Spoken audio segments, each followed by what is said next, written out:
Hi guys, hope you're all well and welcome back to my channel. This is Darren and welcome to my next stitch with me. So I hope you're all well and I hope you're ready to join me in stitching along or crafting along, whatever it is you're deciding to do. So today I'm actually going to be working on my mystery cell piece, which is from the Cross Stitch Studio. So I haven't got a picture to show you what it looks like, because there isn't one. So we'll get right into it. Let me just move this part from it. So this is January's instalment. So I'm a little bit behind on this one, as you may have figured.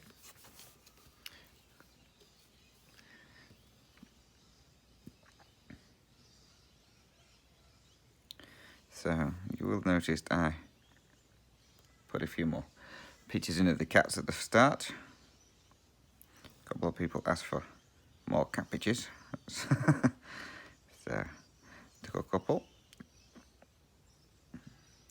So they're in there now for you. So I'm hoping for it to be a quiet video. It's almost 8 o'clock in the morning. The cats have had their mad off hour.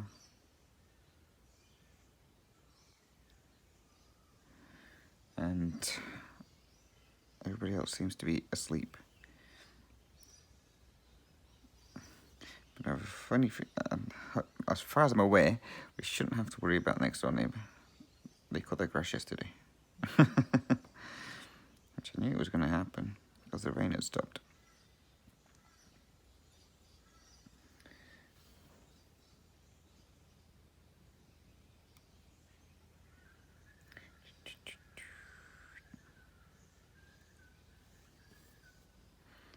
So yeah, I was hoping to get some pictures for you of how much water we had and what I did on the way to work. Normally on the way to work in the morning, I'm a passenger. So I took some pictures of the rivers. Well, some video shots of the rivers. And normally they go down pretty quick. But this time they haven't. So I was hoping to get you some pictures so you could see how much the water had actually risen here in 3 days.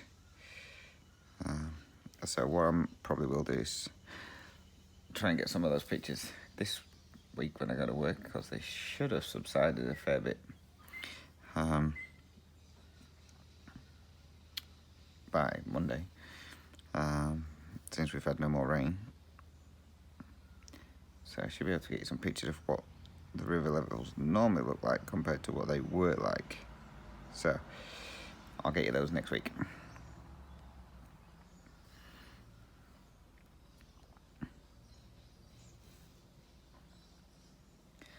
So I'll give you an update first of all on my mum, since a couple of people have asked.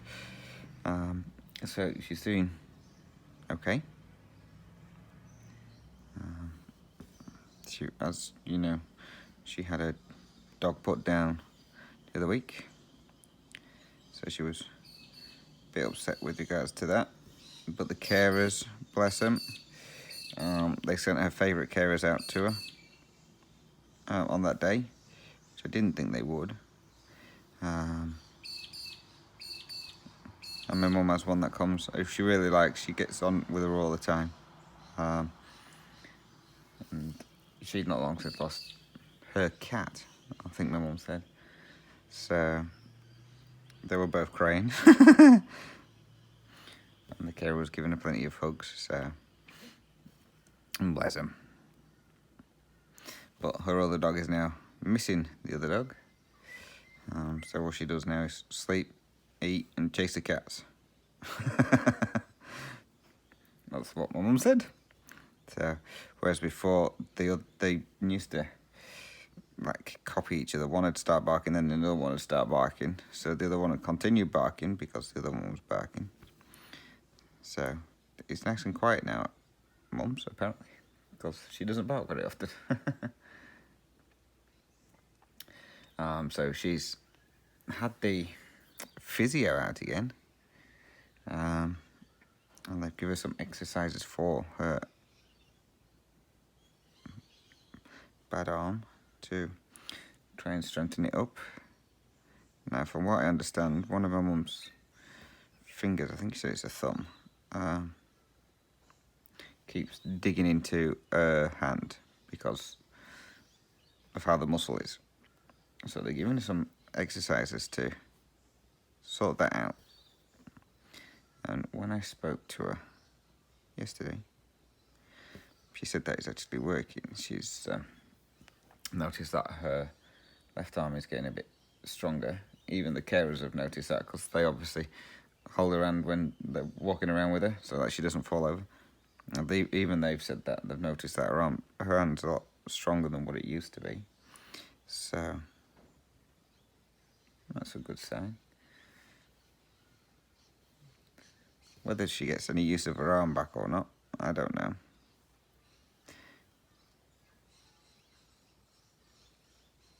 But yeah, one of my mum's favourite carers, the one who was crying with her, she won't let her miss her exercises. So she normally comes, I think, first thing in the morning to get her up and everything.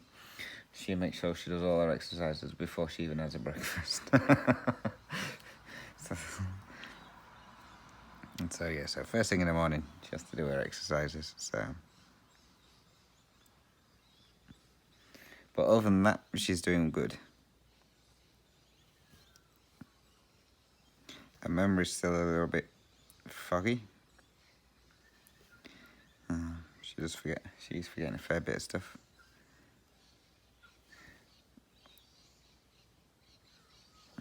But that's expected from the strokes.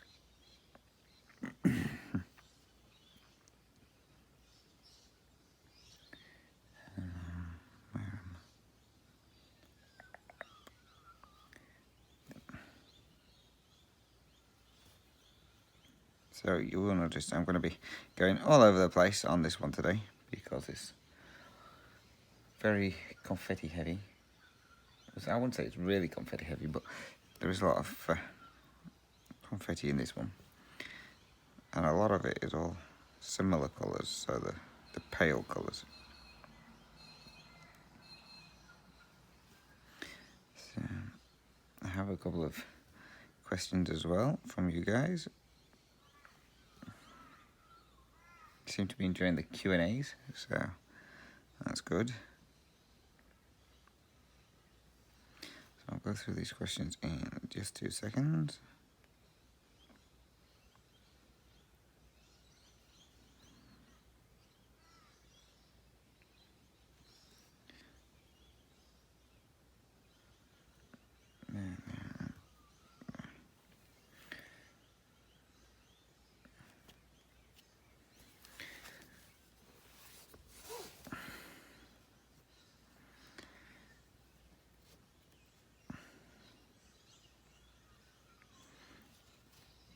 So if you watch my latest video, you'll see that I got some fabric through, which means that I can start 10 new projects. I'm not saying I'm going to start all 10 new projects. Well, I will do, but I don't know when. There's going to be no rush. A couple of them I do want to start, obviously, which will be my cheetah family one, the one with the mother and cub, and the white tiger, or the white tiger's face. I definitely want to start that one. As I say, I want to start the ones as well that have been gifted, so a couple of those ones will probably get started. I think a lot of my new starts are probably going to be in Mania, but we will see. I also have to go through and just double check I've worked them all out correctly and for the measurements, so that's a lot of block counting. Oh, you've gone all fuzzy. Where are we? It's going off. My camera's gone all fuzzy. There we go. I don't know what happened there, so I do apologise for that. So yeah, so I've been counting like on here, like you can see the grids, because I'm gridded. Counting along, making sure each piece of fabric is big enough for what needs to go on it. So far I've worked out none of them. But I will do.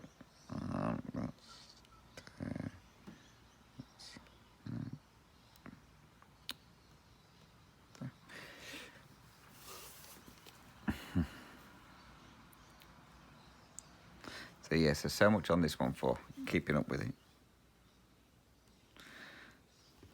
It's not like the really big pages. I think I only had to do like 100 and something stitches a day to keep on top of all this. And now I'm like, well, the next part's due out midweek. Well, actually, by the time you're watching this, it should be dropped. So yes, I've only got like four to catch up on and complete. But as is life with stitch alongs, sometimes you can keep on top of them, sometimes you can't. And obviously when you've got a fair few projects like I do, sometimes it's not as easy as you think. Especially when they're keeping you other challenges to do. Which I don't mind, because it gets me stitching on some of the other pieces as well. You know I like a challenge, especially since I'm doing the Dolphin challenge. That one's going to be a fun one. At least I'll have a dolphin on that water piece now. So, right, let's get into some questions. In a second.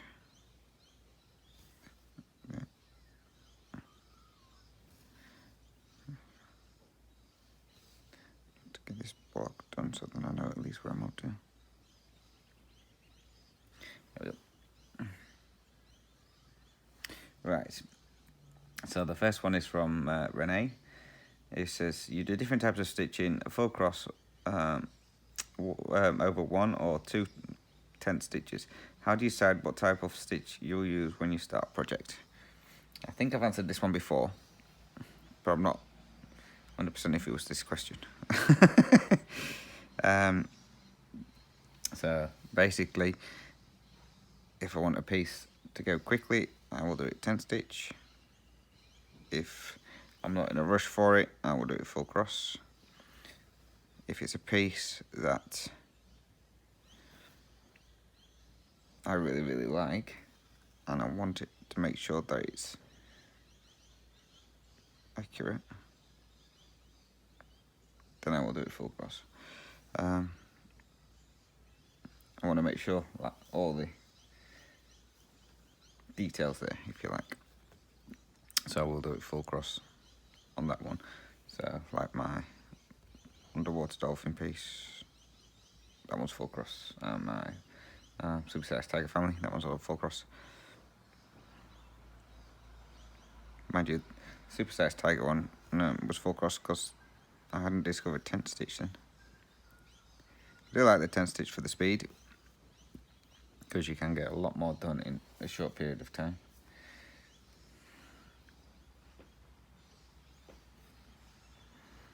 But I do like full cross. I think at some point I may do a comparison.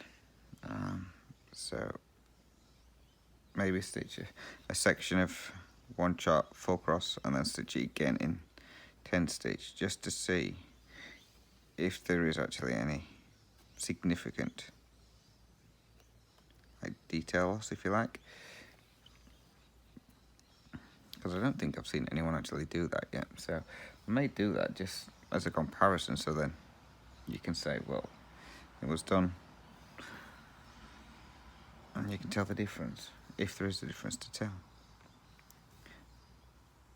I don't think, to be fair, there'll be much detail loss at all, but well, from a distance, this shouldn't be.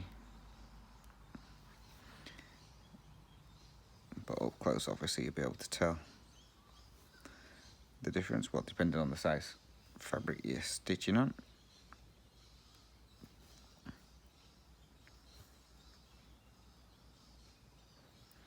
That was a long way of answering that question.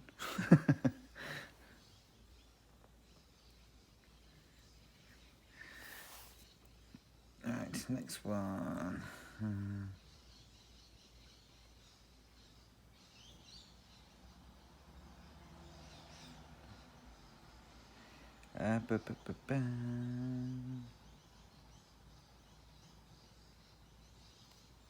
Right, so the next one is from Ellie, who asks, I have a couple of questions for your next stitch along. I can't remember if you've been asked before, but I noticed you use parking and cross-country on your whips. How do you decide when you're going to park on a project and when you're going to cross-country? I cross-country on all my pieces. I never used to. I used to do the diagonal stitching. But I did find that the cross-country was a lot faster than doing the diagonal stitching. Because obviously the diagonal stitching, if you're not aware what that one is, you do like a 10 by 10 row and then go like across, so like you'd go across there and then keep going down. But it's a lot of rethreading needles, so it is good for heavy confetti areas, so you don't have to go back and do the ninja stitches as they call them, so your onesies and twosies, and you don't have to keep going back and doing those, but you do find that it can get a bit bulky on the back from doing the diagonal one, I find anyway. The Mini Deer Creek, when I did that one, I started that one on the diagonal. I just started the supersized one on diagonal as well. And you do notice that from when I switched to doing cross country, the back is not as bulky. So especially like in the heavy confetti areas, sometimes it did get a bit tough to push the needle through sometimes when doing the diagonal. So, but I do prefer my cross country now. It is a lot quicker for me anyway. Not everyone may think it's quicker, because obviously it does include a lot of counting, hence the reasons I get the pre-gridded fabric, so it's easier for me to see where I'm going, even though I still do make mistakes.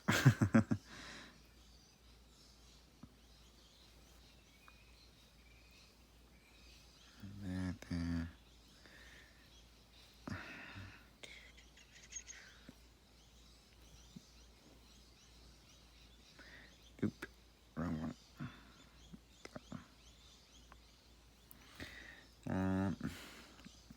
But parking, I park on all my, well, majority of my projects, should I say, I park on. I just find it easier, so I will only cross country per page. So when it gets to like where the page line is there, I'll generally maybe do a little bit into the next page just to prevent any kind of page lines. But 9 out of 10, I'll just park into the next page, so then it's ready for when I move on to it. So yeah, so you will see like some have a lot of park threads where the colour just continues on and on and on into the next page. Some of them will just have very few park threads.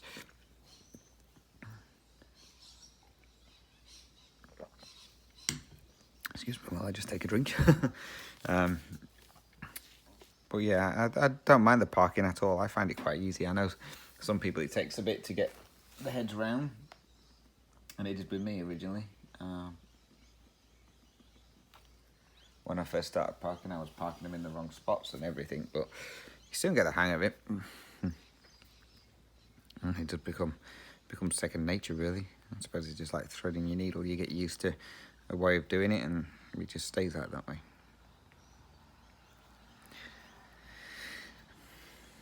What's the next question?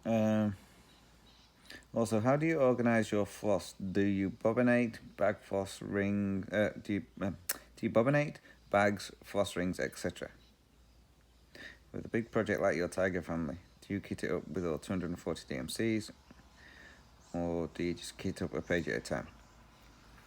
Right, so I'm coupling that one. Right, so first of all, how do I organise my floss? Do I bobinate or put them in floss bags or whatever? I used to bobinate until I discovered thread drops. Now everything goes on thread drops. So my supersized Tiger is all bobinated. When I did Mini Deer Creek, that was on the Peiko organisers. So those are alright, but I kind of did them ones up a little bit wrong. Instead of just like doing 1 or 2 strands of floss, I stuck everything on, a full skein on the Peiko at once. So obviously some pieces you get a full skein for like 20 stitches, so I had lots left over. But as I say, I've found the thread drops, and I like using the thread drops. It does make it a lot easier.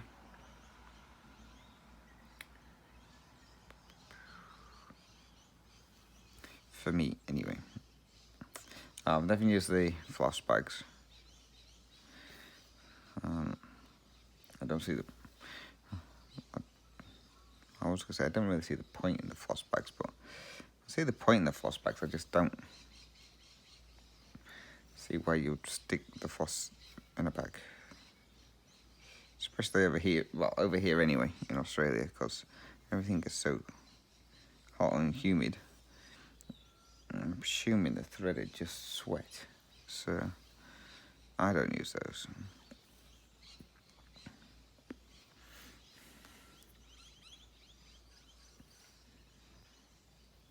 What was the next part? With a big project like Tiger Family, do you kit it all up with all 240 DMCs, or do you kit up per page?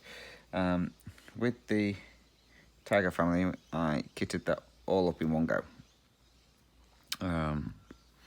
This was while I was just, if you like, getting into the swing of doing full coverage and stuff like that. So I kitted that up, so I've got all 240 DMCs, all bobinated in my cases. For that one, and then any spare floss I have in the project bag for it.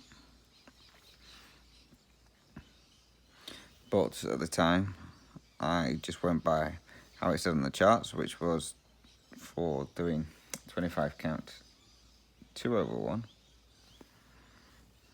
But obviously I'm doing 1/1, so that will mean I have spare skeins of floss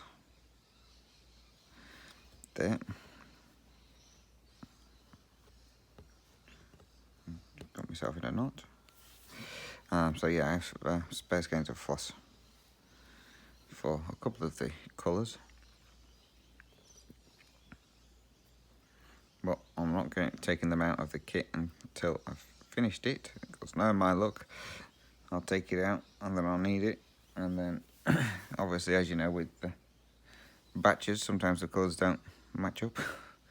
So yeah, I'm not risking it on that one, so they're all staying together. Normally, when I'm kitting up a project, I will just get bits at a time. So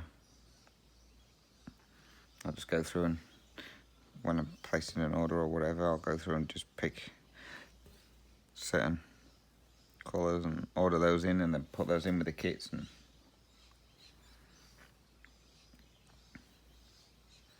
and then rob that kit to start another piece, and while I'm waiting for the floss to come in for that one.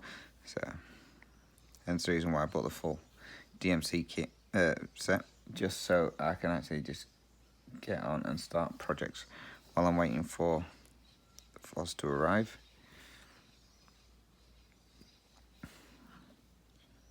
So it'd be like, use the skein for one project, order that same skein again so that it keeps my master set full. Is what I'm planning on doing. Whether it works out like that is something completely different.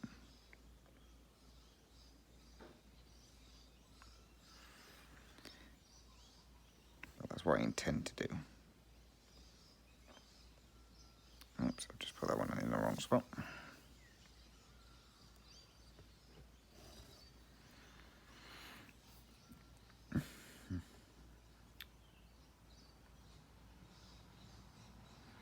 And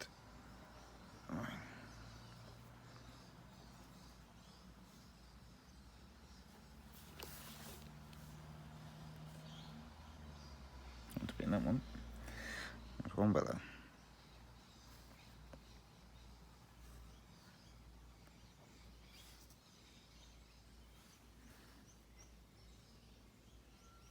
But yes, I do prefer floss thread drops, floss drops, whatever you want to call them. I do prefer those now for my kits. I was thinking at one point, like, just like, although I've got them, the master set is like just like having all the threads together, and then you just pull out a project and pull out all your thread rings, thread drops, and then you've got everything there that you need for each project. But it was either a case of do that, or do I kit a full project up. Sorry, just headbutt the camera. Or do I just fully kit up a project with all the threads and just keep those threads in there, and then when I finish it just means I'm going to have plenty of excess. So I haven't decided on that part yet. I may go with the second one, like just kit everyone up and just gradually get the flossers for them, like order so many at a time when I've got the money. But we will see.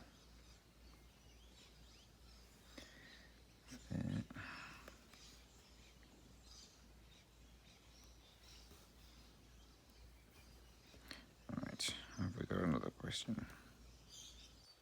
I think I've got as many questions as I normally do. Well, we will see.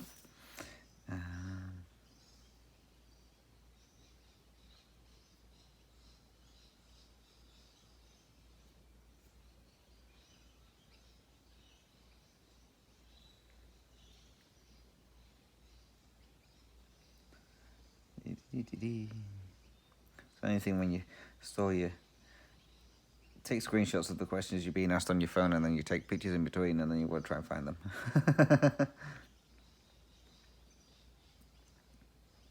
Well, I've had a couple of questions with regards to the kids driving over here. And apologies, I get a text message. Yeah, with regards to kids driving over here and the insurance side of things. So I'll go into that. So bear with me 2 seconds, let me just see what this message was. Okay, I'm back. Oh, that was Shane. He stayed at his mate's last night. Had a drink, so he's a bit worse for wear. So, right, as we're talking about insurances over here. So, as I said before, it's a little bit different to how it is. I don't know how it is in all countries, but in the UK especially, you've got to have car insurance. Over here, you don't. So, Angela said, if a driver hurts someone in a crash, what happens if they have no insurance? So, over here, you have, let me just count where I'm going to, 1, 2, 3, 4, this one. Over here, you pay for your, they call it a rego, but it's like your road tax. So, with that, you get third party only cover. So, how I understand it over here is not the same as in the UK for third party only cover. So, for third party only cover over here, I think it only covers for if you injure somebody. If I am correct. Someone was trying to explain it to me at work. It's completely different to what I'm used to. But I think it only covers injuries in the third party only. It doesn't cover the cost of the car, I believe. It's just injuries. So the only way you get the cover for like your cars and that is to have insurance. So you can choose to have insurance or not have insurance. It's like when you pay your rego, you can pay to have third party cover on there or not. Majority of people do, just in case they are involved in an accident.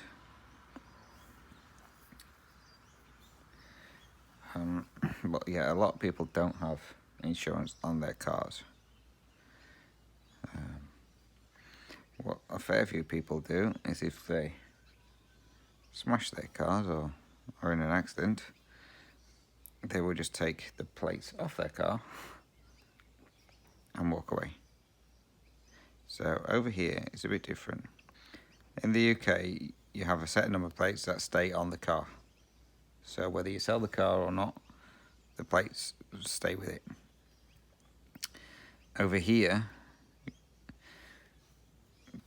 you get registrations every time you, new plates every time you re-register a car. So if you sell a car without plates on it, the new people who go and register the car as theirs get a new set of plates. So it's completely different reg to what it would have been when you had it. Unless you sell the car with, they call it a roadworthy, which is a bit similar to an MOT for those in the UK. So if you've got the roadworthy, you can sell it with the plates and then the plates stay on the car.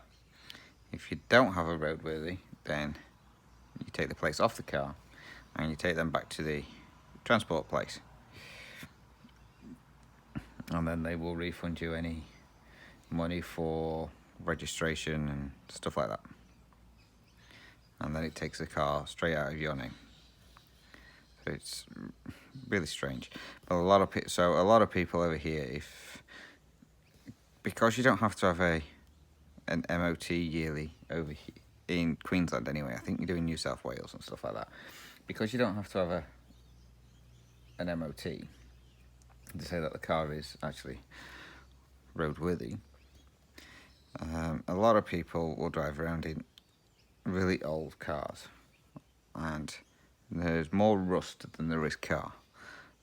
It's ridiculous with the state of some of the cars and the amounts of dints and stuff like that you see in them, and you're like, that definitely should not be on the road.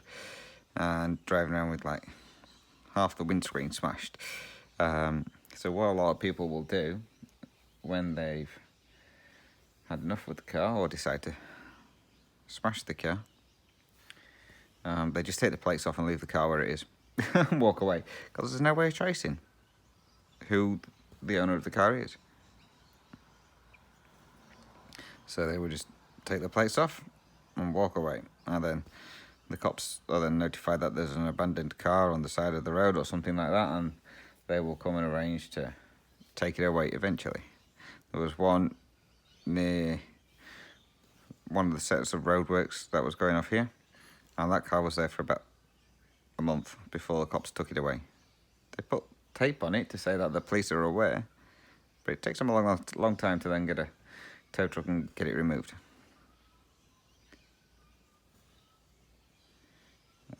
So if for any reason they are involved in an accident and it's their fault and they don't have insurance, then as far as I'm aware, the other person goes through their insurance and then they then claim the money back from the other person. So they then have to pay for the damages not to be repaired themselves, assuming they obviously give legitimate details so they know who to chase up for the extra money. But yeah, 9 out of 10, they just take the plates off and walk away. So there's no way of tracing. So whereas in like the UK, yeah, it's all registered with the VIN number on the car as to who the owner is, and you have to send the forms off to in the UK it's DVLA, who will then register that you own that car, and if anything happens, they come back to you. So if you sell the car and the other person don't transfer it, if you haven't kept the form to say that you've transferred the car, then you're held liable for any speeding fines and anything like that. So yeah, so it's a lot different over here compared to in the UK with regards to that. So again, I think the main reason why a lot of the youngsters don't have insurance on the cars as well is probably the price. Same as in the UK, for youngsters it's really expensive to have insurance, especially if you want comprehensive. Well, it's dear for any insurance over in the UK, but if you want comprehensive cover, it's really expensive for a young driver who's just passed their test.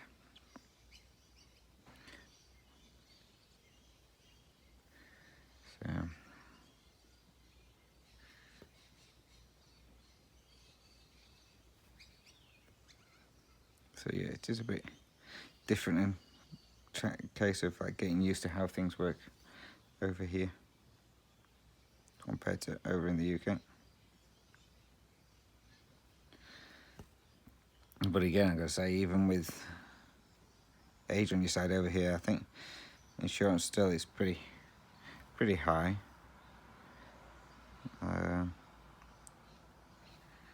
For the insurance on my car, we have to pay, I think it's $64 a month, which I suppose isn't too bad.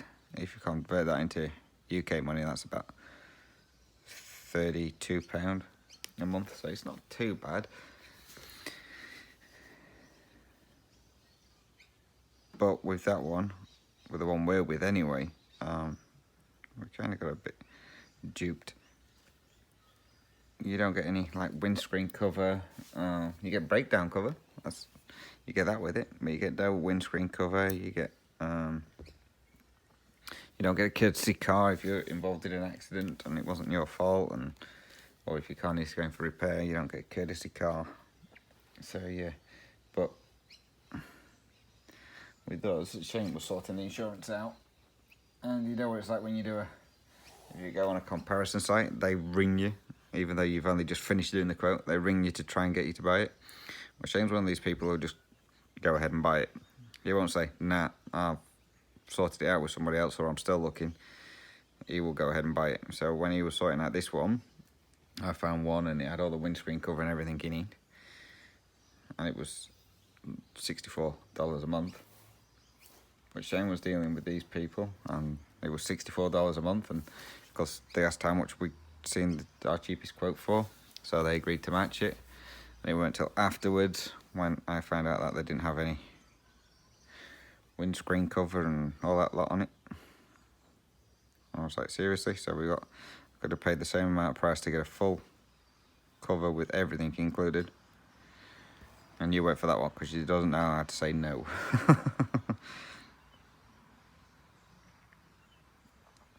So next time, so when it's due for renewal, needless to say, we will not be renewing with them, and I will be sorting out the car insurance.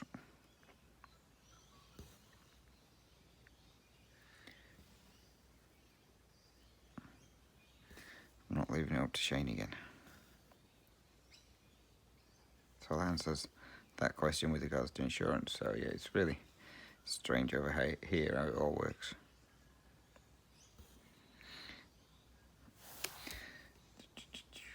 Next question, if I've got one.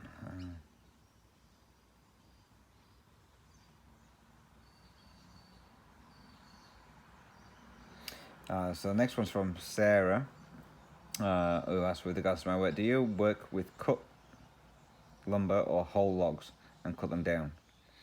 As her father used to work in lumber mills So we deal with, it's already cut timber, so they're cut into long lengths, and we just cut them back to the size that the customer needs.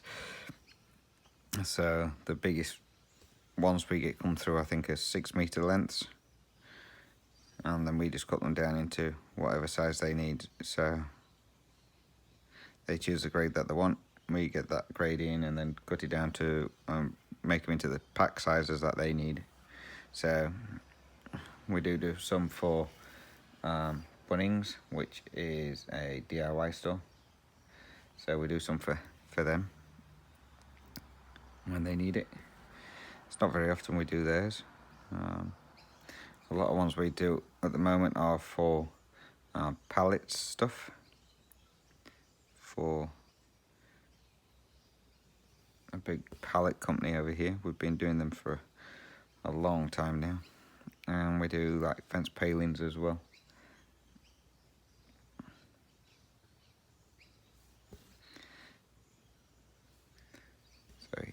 So yeah, so we have got a couple of different companies that we do stuff for, but I'm gonna say I think our main one really, we do a lot of building joists as well, the trusts for the houses, and so we do a lot of that as well. So we have a couple of main companies that we do use. So one is like the pallet people, and another one is just like for the timber trusses. They're our main two customers that we do. And they order a fair bit. They don't just like order 1 or 2 packs at a time. No, they order like 120 at a time or something like that. So it keeps us busy.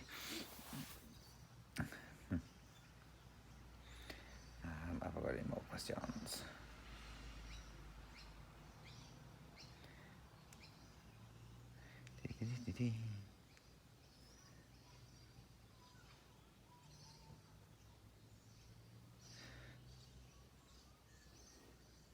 Yeah, Lorraine owes LNS Crass asked the same thing with regards to the car. Curious about the car insurance situation over there. What happens when there's an accident?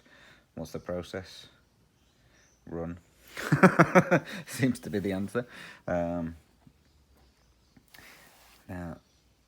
next one's from Michaela. Michaela from Munich. Now, this one was on my last update, but there were a couple of things in here with regards to questions that I thought I'd answer on here as well. So,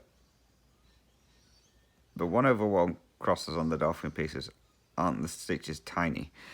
Yes, they are tiny.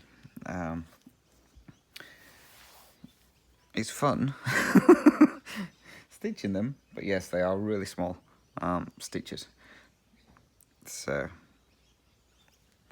I mean, it's like these. I mean, for some reason, doing it 10 stitch, the stitches don't seem that small. Although it's the same size count, they don't seem as small as doing it 1/1. I don't know why that is. So, but doing it like 2/1 seems to, although it goes quicker, it seems to be a lot easier to work out and see. Doing it 1/1, they are really tiny stitches, and sometimes it can get a bit difficult, depending on the colour that you're using. It can be a bit difficult to see stitches. Hence the reason I was struggling a bit with the Castle Wolves piece, because it was all really, really light colours, and I couldn't see where I'd been to continue stitching. So then I worked out if I actually wear my glasses like I'm meant to, you can actually see.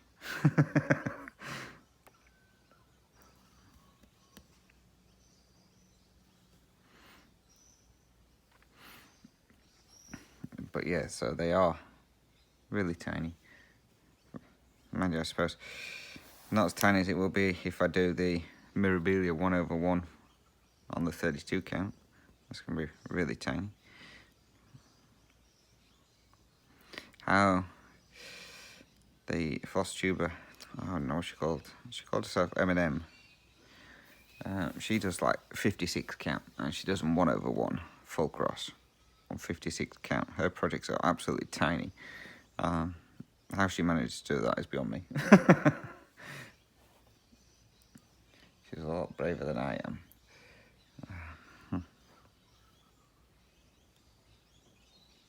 Might give it a go one day just to see what it's like. Maybe. Then again, maybe not.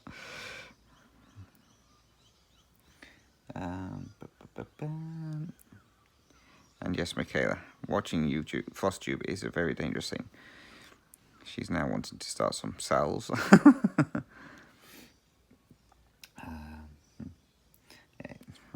Frosttuber is such a rabbit hole. It is. I mean, until I started watching Frosttuber, I was quite happy with my 1 or 2 pieces, and then you see, oh, you can do multiple pieces, and then you're like, oh, I really like that piece. I'll have that one, and we'll work on that one as well. And yep, we like that one, so we'll have that piece. As many of you guys know, because you keep blaming me for enabling you to buy more and more charts.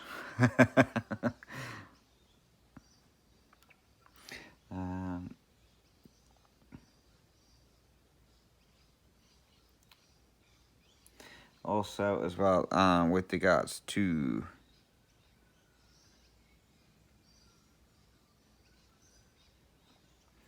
my floss that I'm going to use for pandemic, is that a variegated floss, or would you have to change threads to stitch another colour? No, that one is a variegated silk, so no switching involved. What it would mean is that I know there are some like little motifs that need back stitching, so it would mean trying to match that up. Apparently there is a video somewhere, someone's showing you how to do all that. I haven't got around to watching that either, but yeah, it's a case of like splitting your thread up and finding the colours that you need to match and stuff like that. So what I've decided on that one, in that instance, is I'm going to, where's the other end of my, there's one. I've stitched my ends together. It's for the motifs. How the heck have I managed this? I've managed to stitch both my ends together. Yeah, for the motifs, is maybe do those in a different colour that's not the variegated. So then I can just simply backstitch them in the same colour. I have no idea how I've done this, but I seem to have stitched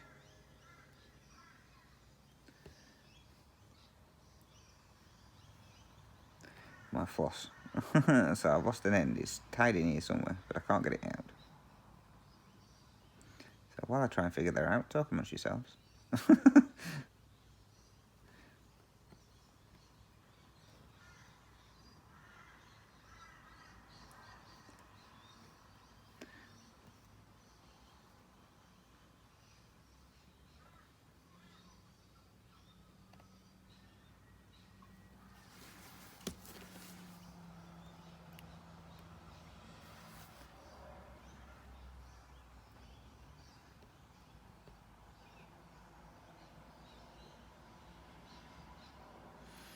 I think I'm going to have to try and thread this one through and then put it off, because I can't find out where it's tied in.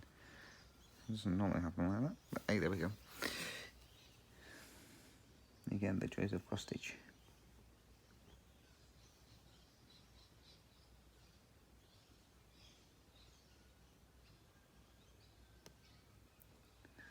Oh, no, I found it, I've got it.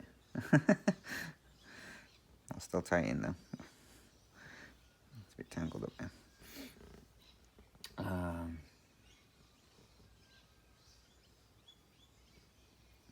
So that's it for questions. Oh, I did have another one. I think this one was on one of last week's videos.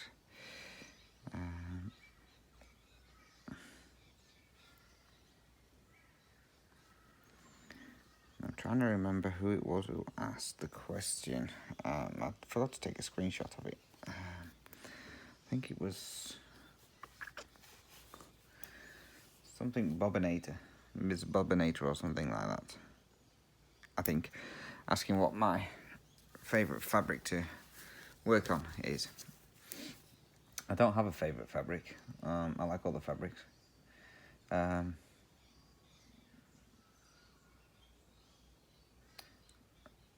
I said, all fabrics eventually turn soft. So even like this one is a bit rigid to start with.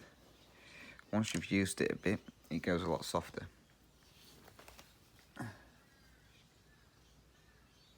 So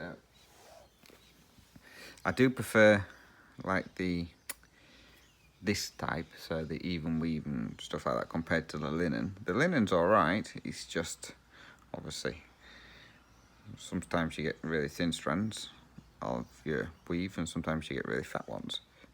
And you have to be careful when stitching it so it doesn't warp your stitching, so you end up with funky stitches. As I say, all fabric eventually turns soft. So, but obviously, the softer it is to start with, the better. But I do prefer. I don't have a particular favourite. So,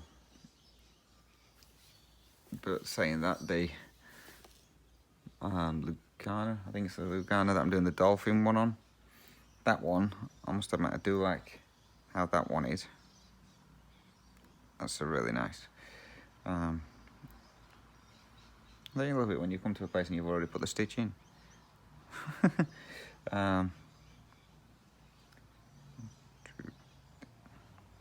Yeah, that one is, because that one's so soft.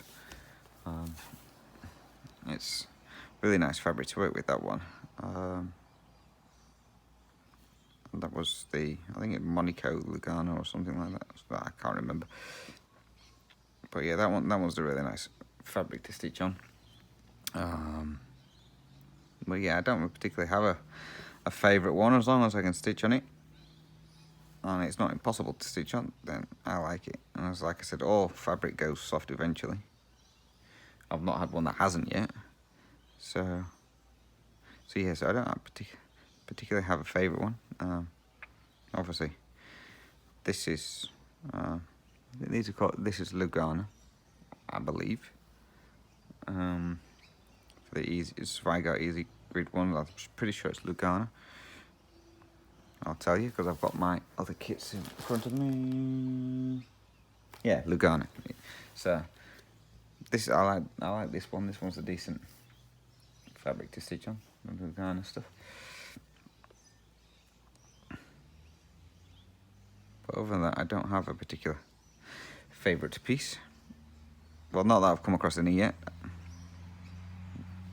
Obviously, there probably will be some out there that I haven't tried that may be really nice to stitch on.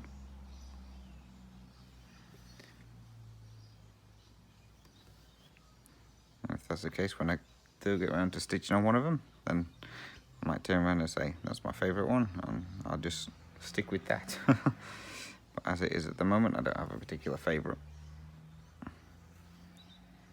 Except for this one, because it's got grids on it, and it's easy to sort out for doing the full coverage.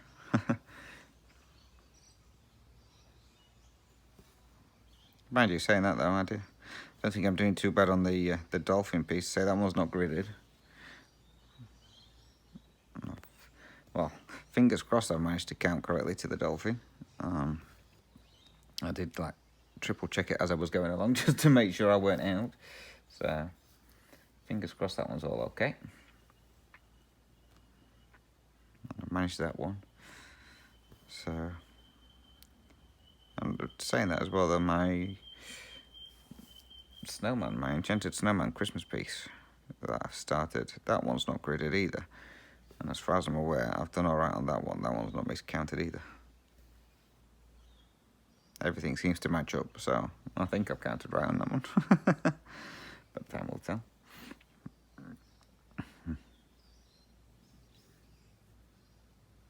So what we're at now, I think we're at roughly an hour on this one.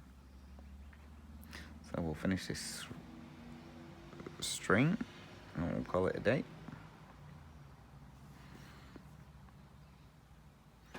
So this page will get finished at some point this year. And then I'll be playing big catch up.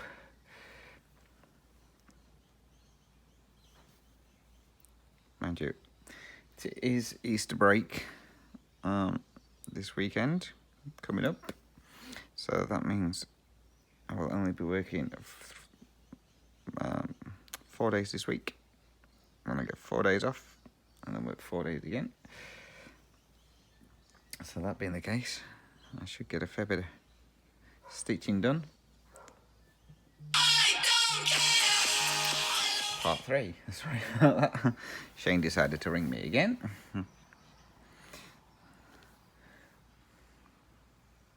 He always does that at the most inconvenient times.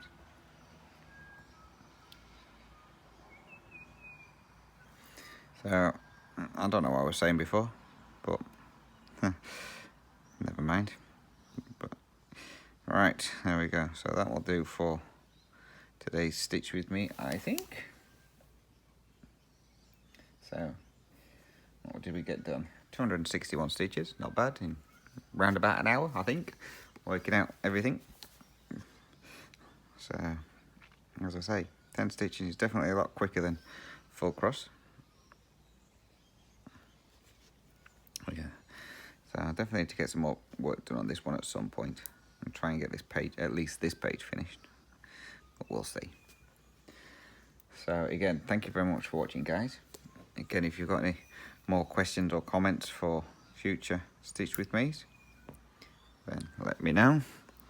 So next week's Stitch With Me will be on my World of Water, the Dolphin one that I'm halfway through. Somebody has asked to see that one, so that will be next week's Stitch With Me. So I already know that one. As I say, it is Easter holiday, so I'll get plenty of stitching done. So I've got 4 days off, so Friday, Saturday, Sunday, Monday. So who knows, maybe a couple of new starts in there as well. We'll see. So again, if you do celebrate Easter, I hope you have a good Easter. If I don't see you before, I'm going to say again, it depends on when I get my next video up as well. But just in case, I hope you have a good holidays. If you do celebrate it, hope you get lots of chocolates. If you get your eggs and stuff like that. I'm hoping to get a few Cadbury's cream egg ones, my favourite. But we will see. I'll probably not get any. So yeah, so again, thanks for watching, guys. Any questions, comments, anything like that, please feel free to drop those down below. Or you can send me a email. My email address is dizzystitcher@gmail.com. Again, you can send me messages as well on Instagram. My handle on there is just dizzystitcher. Again, if you want to show me any of your pictures of projects you've been working on or what you've completed, again, feel free to. I love seeing all those. Somebody sent me a picture yesterday of a biscornu that they're working on, the first one they've ever worked on, and it looks really awesome, actually. It's more full coverage kind of biscornu, which is very strange because normally it's just little motifs. Really nice colours on it as well, so I'm waiting for an update on that one to see how that one turns out. So again, guys, thanks very much for watching. Hope you got plenty of crafting done. Stay safe. Happy stitching, happy crafting. And I'll catch you in my next video. Again, thanks for watching, guys. Speak to you soon. Bye now.